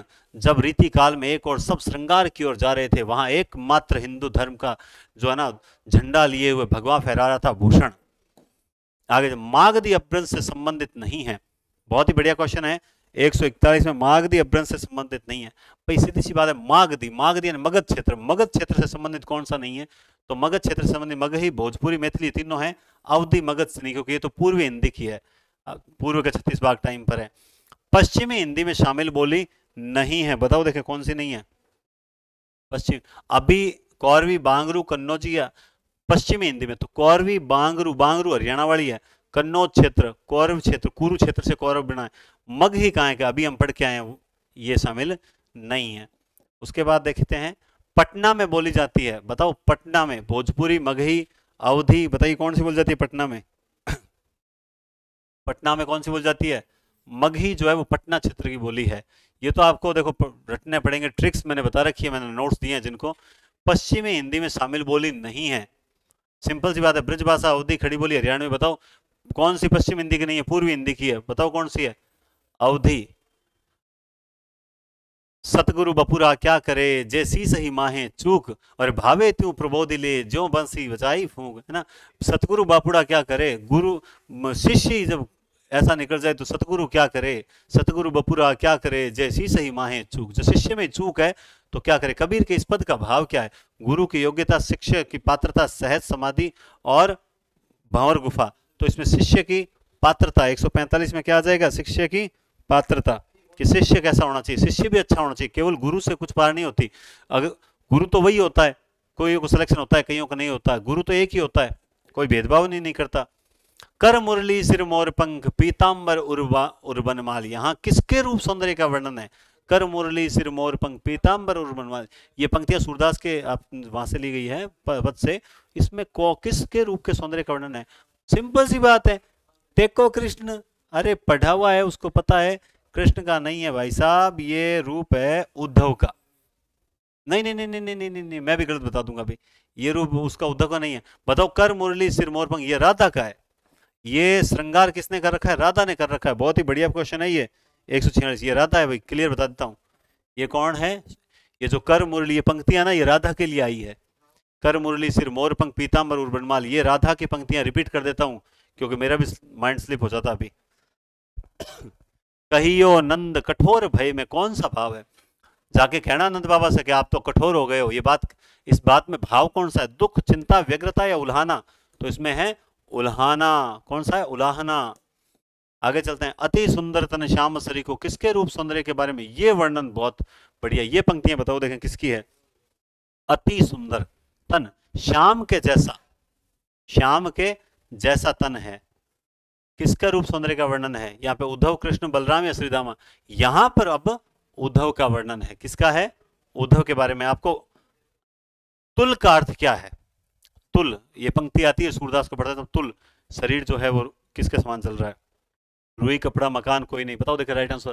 तो इसका राइट आंसर हो जाएगा रुई। और अब आने वाला है 150 नंबर क्वेश्चन, और आपकी सांसें तेज, और आप सब जानते हैं कि 150 नंबर क्वेश्चन आते ही हम भाग जाएंगे। कल मैं देख रहा था, कल हुआ क्या, 150 के बाद मेरे पास इधर की आने लगी, उधर मैं लाइव देख रहा हूँ कि एकदम से 350 400 से सीधे 150 जन हो गए। अरे मुझे पूरा सुन तो लिया करो। मैंने कल क्या बताया? मैंने कल ये बताया था कि आपके अगला टेस्ट कब होगा, क्या रणनीति होगी, आपको किस हिसाब से पढ़ना है। अब जैसे अगला टेस्ट जो होगा वो संपूर्ण पाठ्यक्रम का होगा, है ना, 150 क्वेश्चन होंगे, बढ़िया क्वेश्चन होंगे, पेपर में एकदम जांच करके लाऊंगा। और कोशिश है मेरी कि मैं ये पेपर जो अब करवाऊंगा 3-4 जो संपूर्ण पाठ्यक्रम के, ये मैं ऑफलाइन भी करवाऊं। ये मैं कब करवाऊं? ऑफलाइन भी करवाऊं। तो बीकानेर से अगर कोई कैंडिडेट है तो वो इस टेस्ट को ऑफलाइन देना चाहता हो अगर, तो मुझे ये नंबर सेव करें सबसे पहले तो 70 23 92 97 87। अगर वो ऑफलाइन ज्वाइन करना चाहता है तो पहले नंबर सेव करें, सुन लें, स्टेप बाय स्टेप सुन लें, ठीक है। परसों परसों मैं स्क्रीनशॉट, वो क्या कहते हैं, स्टेटस लगाऊंगा। परसों मैं स्टेटस लगाऊंगा, उसके बाद मुझे मैसेज करना कि सर मैं पेपर देने आ रहा हूं या आ रही हूं, आपका क्या प्रोसेस है हमें बता दीजिए, ठीक है। परसों मैं सुबह स्टेटस लगाऊंगा, उस वक्त मुझे मैसेज करना, अभी मैसेज मत करना। 500 मैसेज पेंडिंग में है, पहले मैं उनका रिप्लाई करूंगा, एकदम जीरो कर दूंगा। उसके बाद आप परसों मुझे अगर कोई पेपर देना चाहे ऑफलाइन तो पेपर देने का समय बता देना। और जैसे ही आप पेपर देकर घर जाओगे, घर जाते तुरंत आपको जो है राइट आंसर जो यूट्यूब पे आपको उसके आंसर बता दिए जाएंगे। आपके मन में कोई डाउट होगा कोई प्रश्न को तो वो भी यहाँ सॉल्यूशन हो जाएगा। तो 1.5 घंटा आपको निकालना होगा, 1.5-2 घंटे अगर देना चाहते हो तो आपके लिए पेपर एकदम बढ़िया रहेगा। मेरे को मानना है ओएमआर सीट पे दे दो, ज्यादा बेस्ट है। चलो एक नहीं दो तो कम से कम ये बता दें कि सर कितने लोगे। मैं ऐसा करूंगा 2 पेपर ले लूंगा आपके, 2 पेपर तो कम से कम देना, मेरी मानना कहना। फिर भी आपको लगता है नहीं ज्यादा फायदा नहीं है तो as you wish, I don't care. और अब हम चलते हैं 150 नंबर क्वेश्चन की ओर, और आज का अंतिम क्वेश्चन बहुत बढ़िया क्वेश्चन है, और देखते हैं आज फर्स्ट आंसर की कौन भेजता है, ठीक है। लेकिन एक बात और सुने, आंसर की भेजने के बाद आप कोई भी मैसेज ना करें, उन्हें पढ़ ही रहने दें। फिर आप मैसेज करते हो तो आपका मैसेज वापस ऊपर आ जाता है, तो उससे क्या होता है कि पता ही नहीं चलता कि आपने पहले भेजी थी क्या। आंसर की भेजने के बाद कोई मैसेज नहीं करेगा जब तक मैं स्टेटस नहीं लगा दूं, चाहे रात हो चाहे कल सुबह लगाऊं, स्टेटस मैसेज नहीं करेगा, ठीक है। तो चलिए आज का अंतिम क्वेश्चन ये रहा, रजक शब्द का अर्थ क्या है? कुम्हार, नाई, जुलाहा, धोबी। ये लो साहब फटाफट दिया और आंसर की, और अब फोटो खींचनी स्टार्ट, और फटाफट आंसर की आनी स्टार्ट हो गई होगी अब तक। लेकिन आज मैं भी नहीं रुकूंगा, मुझे पता है सारे अब चले जाओगे। तो रजक शब्द का अर्थ धोबी। कल आपको बताएंगे एक बहुत बढ़िया ट्रिक्स वाली क्लास, परसों एक दिन गैप देंगे, फिर आपके संपूर्ण पाठ्यक्रम के बहुत बढ़िया 3-4 टेस्ट लेंगे, और आपको शब्द शक्ति और अलंकार की क्लासेस भी हम जल्द देने वाले हैं। तो बहुत बहुत धन्यवाद, टेक केयर और शुभ रात्रि।